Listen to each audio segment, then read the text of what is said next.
everyone to our class performance of The Monkey's Paw. Scene 1. It is a rainy summer night in rural Georgia.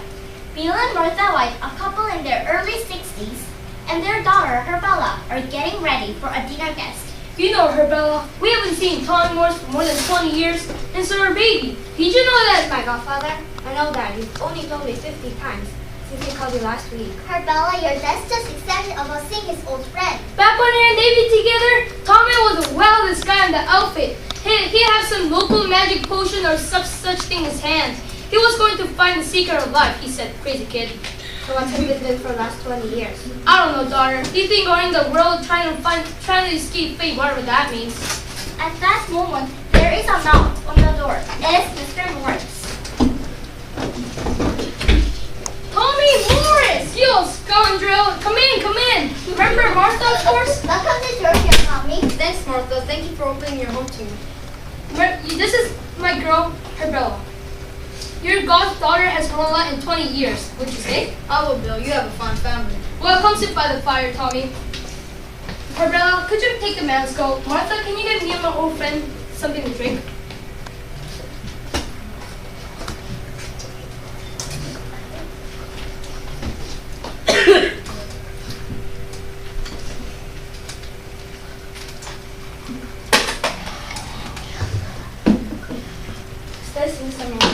Give me that.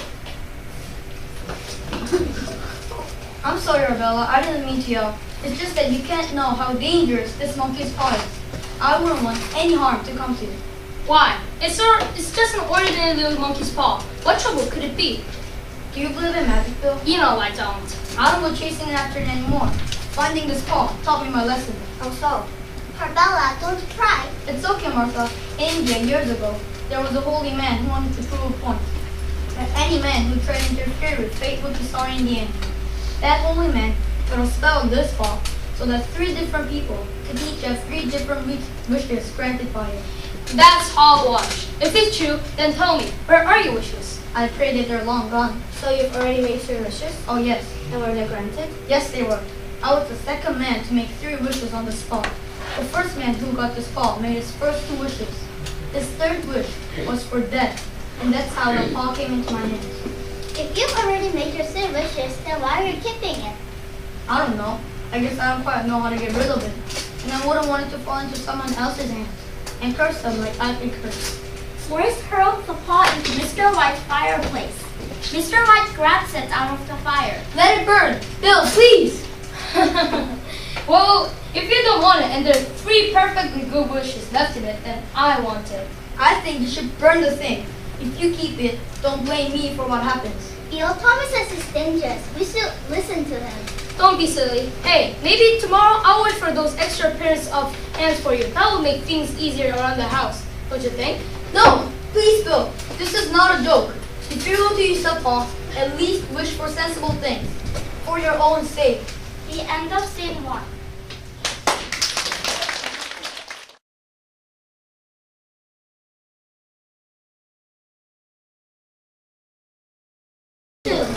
Later that evening, Morris has left, and the Whites are sitting in their living room thinking about the paw.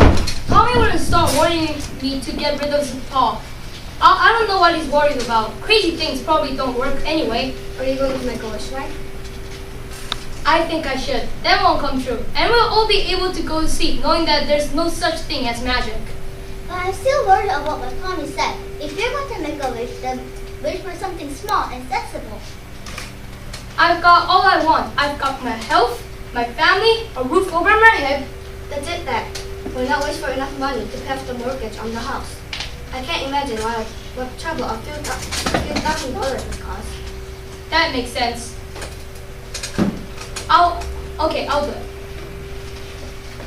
He picks up the paw, holds it in front of him, and speaks directly to it. Paul, I wish for $15,000.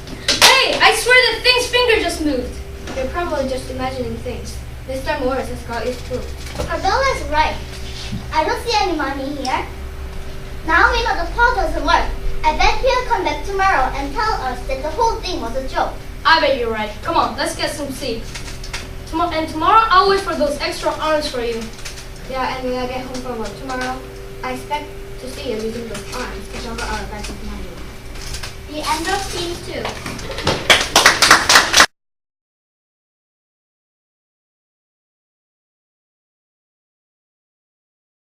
Scene 3. The next night, just as Mr. and Mrs. White sit down after dinner, they hear a knock at the door. Who is it? Oh, Mrs. Parsons, what brings you here? Is everything okay in the plant? Nothing's happened to her, Bella? Is your husband at home, ma'am? What I have to say, I should tell you both. I'm here. What is it, Mrs. Parsons? There was an accident at the plant. Her Bella was caught in the machinery. I'm sorry. No, is she hurt? She was badly hurt, ma'am, but she's not in any pain now. Well, we can be thankful for that. Oh God, you don't mean... Yes, I'm so sorry. Her Bella is dead. No! I know this won't mean anything to you now, but as I said, the company is not responsible for any on-site accidents. Still, we do want to give you some compensation to cover the costs of... Is that a check? Yes, as I said, this won't mean anything to you now. How much? $15,000. The end of scene 3.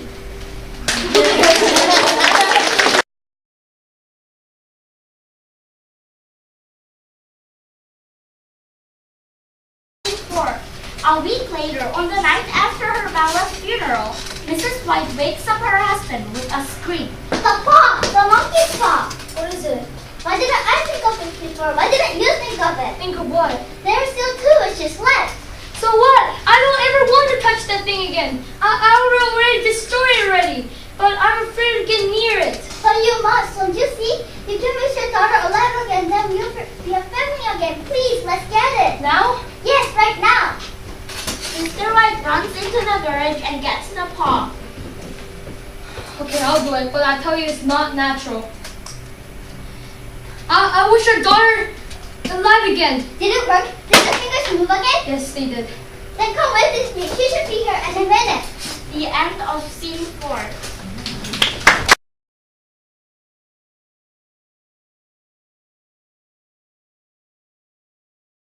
Scene 5. 3 hours later, Mr. and Mrs. White are still standing inside the door, looking through the window. Her Bella's not coming, dear. It's unnatural to bring back someone from the dead. The paw can't do that. Maybe you're right. They turn away from the window and walk back to the living room, when suddenly they hear a scratching sound on the front door. Of course, the cemeteries are miles away. That's what took so long. It's my girl. Listen to me. I didn't think it would come this far. I didn't think anything could bring it to dead. For Martha, remember, her Bella was crushed by the machinery. I wouldn't have let you see her dead body because in the funeral home because you haven't recognized it. Leave me alone. They hear a knocking at the front door. Mrs. White starts to open the door. Martha, whoever that is at the door, don't let it in. It's not her Bella you knew. Mrs. White is already opening the door. As Mr. White hears her scream, No! he grabs the monkey's paw and quickly whispers a final wish. I wish her daughter dead again.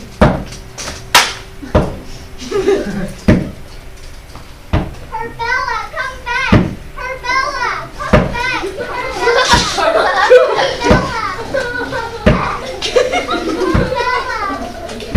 The knocking is still echoing through the house.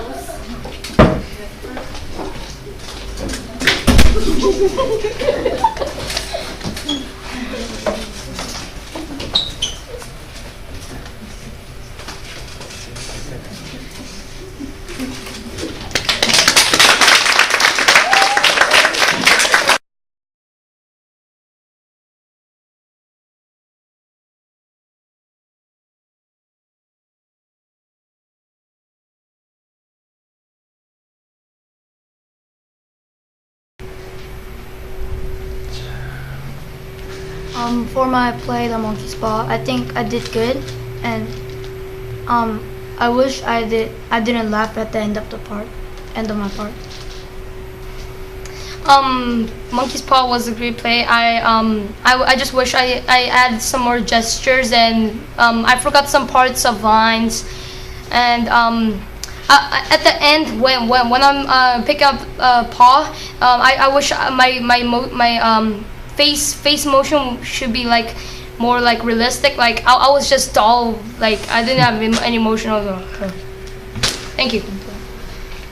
My first play in OSS, my voice was loud, but I wish I hadn't left at the end part when I said the last sentence.